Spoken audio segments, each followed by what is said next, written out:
Salutare! Suntem Cosmina și Șerban Dinu, cofondatori Romo, de la producător direct la consumator. Noi suntem un sistem de comercializare modernă bazat pe social media. Aducem foarte aproape și foarte rapid consumatorii de producători.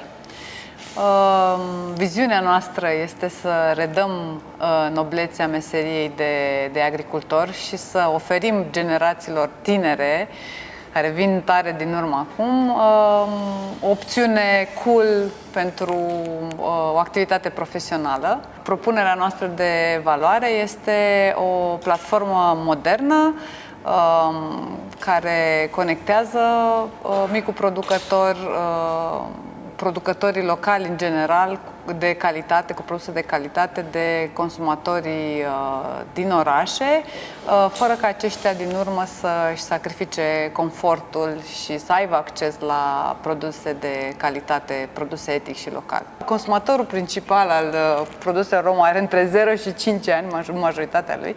Deci sunt copii, sunt familii cu copii mici care caută hrană sănătoasă, cum e și normal că la începutul vieții trebuie să le punem o bază foarte, foarte serioasă și alimentația e unul dintre pilonii esențiali. Și am pornit Romo și din dorința mea de mamă și panica mea de mamă, uitându-mă la viitorul și la ce se întâmplă un pic în sectorul agricol, care mi este foarte cunoscut. Eu provin dintr-o familie de agricultori, am făcut cercetare pe sectorul ăsta, am lucrat mulți ani cu mici producători și viitorul nu arată deloc bine. Avem o populație foarte îmbătrânită care lucrează în agricultură, avem cei mai puțini fermieri cu studii superioare la nivelul Europei. Așadar, Romo așa arată foarte bine pentru că avem o medie de vârstă mică a producătorilor. Încercăm să conectăm producătorii și consumatorii, producătorii care își doresc să facă o vânzare rapidă, eficientă, și care doresc să nu-și pună toate ouăle în același coș, și la fel consumatorii urbani care caută un produs crescut etic, local, în care să poată să aibă încredere. Practic încercăm să reinventăm rolul pe care îl juca piața tradițională în comerț și, din păcate, este pe cale de dispariție, așa cum știm. Ideea aceasta, noi n-am ajuns aici dorind să facem afaceri, ci dorind să găsim o soluție pentru propria noastră problemă. Când am devenit acum 5 ani producători la ferma de păsări pășunate, care, deși era un proiect foarte bun, a luat și un premiu, locul întâi într-o ediție într-un accelerator, aveam carne foarte bună de pui, ne diferențiam foarte bine pe piață și chiar și așa nu aveam niciun canal de vânzare. Deci nu exista nicio variantă pentru noi astfel încât să fim profitabili, eficienți și să putem să desfacem în siguranță produsele pe care erau foarte bune, dar cu un termen de valabilitate foarte mic, fiind vorba de carne proaspătă. Și ne-am dat seama că nu suntem singurii care sunt în această situație și am căutat soluții, iar inspirația a venit de la unul din mentorii noștri, care prezenta ceea ce era foarte popular în țările nordice și se extinsese prin toată Europa, un concept care se cheamă RECO și care presupunea că mai mulți producători fac un grup de Facebook în care regula este că fiecare dintre ei face o postare în care se prezintă pe scurt și spune ce are disponibil la precomandă. Iar pe acest grup privat sunt invitați și consumatorii care pot să comande printr-un simplu comentariu la postările producătorilor, urmând ca tot acest proces să culmineze o dată pe săptămână cu o întâlnire fizică în care se văd părțile și are loc strict predarea, primirea comenzilor efectuate în avans. Dar în câteva luni mișcarea a devenit destul de virală, am atins 11.000 de membri în foarte scurt timp și pe fondalul pandemiei. Iar tot mai mulți colegi s-au alăturat și acum descoperim aceleași nevoi, evident, și în alte orașe. Momentan suntem la Brașov și la București. Suntem 162 de producători. În momentul de față s-au onorat peste 2,5 milioane de euro ca și valoare produse și suntem aproape de 190.000 de comenzi onorate în acest sistem care funcționează gratuit și la care oricine poate să aibă acces. Ne interesează dacă își desfășoară activitatea în legalitate. E o clauză foarte importantă pentru a deschide colaborarea. Dar, desigur, am avut ocazii în care am și ajutat producători să se autorizeze și au putut pe urmă să funcționeze în legalitate. Ne uităm la certificări, la modul de producție, la povestea lor personală și cum au pornit afacerea, la recenziile pe care le au. Central pentru Romo este precomanda. Noi funcționăm pe precomandă. Resursa cea mai limitată este timpul pentru fiecare dintre noi. Cel puțin la vârsta asta la care suntem acum, majoritatea părinți cu copii mici, avem nevoie să ne rezolvăm problema rapid și eficient și în rest să ne vedem fiecare de viețile noastre. Și sunt mulți producători care au nevoie de predictibilitatea asta și, sigur, sistemul de precomenzi este foarte bun și pentru evitarea risipei alimentare, adică producătorii vin și livrează la întâlnirile Romo fix ce s-a comandat, nimic în plus, nimic în minus, dacă nu sunt greșeli.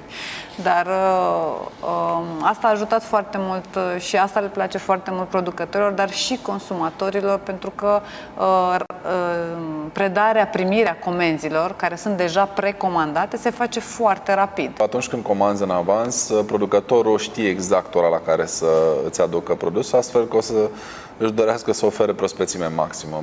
Pâinea de obicei aburindă și toate produsele de carne proaspătă și așa mai departe, e mult mai ușor să pregătești toată logistica și să ai garanția desfacerii. Iar tot ce cerem în plus este o mică organizare din timp, adică să știi și să comanzi. Aici era un semn de întrebare, dar la Brașov, cu peste 1 din 10 brașoveni în grupul ăsta de peste 5 ani, putem vorbi deja de un nou obicei de consum, care pare că se poate înrădăcina, poate să fie o soluție, nu trebuie să înlocuiască ceva, dar poate să adauge un plus. Atât pe partea de încredere, fiind un sistem foarte transparent, unde toate comenzile se văd. Oricine care comandă ceva pe grupul ăsta, fiecare dintre ceilalți membri poate să vadă. Încercăm să lăsăm o piață cât mai liberă. În schimb, avem câteva criterii de minim bună credință pe care le solicităm, și anume toate activitățile se desfășoară în plină legalitate, lucrăm numai cu producători autorizați, care lucrează din punct de vedere fiscal corect și în rest piața să decidă. Da? Fiecare are câte o șansă, evident că încercăm să aducem pe cei mai buni și credem că deja la Romo este într-adevăr un dream team așa de producători locali, unii dintre ei cu premii la nivel internațional. În primul rând, noi nu ne vedem ca un intermediar, ci poate ca un agregator. Suntem ceea ce face o piață de e-commerce, poate. Suntem un loc în care cererea și oferta trebuie să se întâlnească cu cât mai puține îngrădiri și cu cât mai puține influență. Trebuie să fie niște reguli clare și transparente, pe care toată lumea să poată să le identifice, să adere la ele și să înțeleagă cum funcționează. Și procesul ăsta e un proces continuu la care încercăm să contribuim și la care implicăm și membrii din comunitate. Sunt aspecte legate de etică, legate de politica prețurilor, legate de obligativitatea de a afișa sau nu anumite elemente, cum ar fi dacă stropim sau dacă folosim anumite substanțe chimice în procesele de producție. Adică, practic, dezvoltăm niște aspecte și în baza cererilor și feedback-urilor pe care le primim constant atât din partea consumatorilor cât și a producătorilor. Avem deja în portofoliu avocați foarte buni specializați, avem contabili, avem persoane pe fiscalitate. Astăzi un portofoliu bogat de networking și de oameni atât din partea instituțiilor statului cât și din mediul privat, care sperăm să-i punem în folosul tuturor. Strategia noastră de marketing din nou se bazează pe puterea comunității. Punem foarte mult accent pe cross-marketing.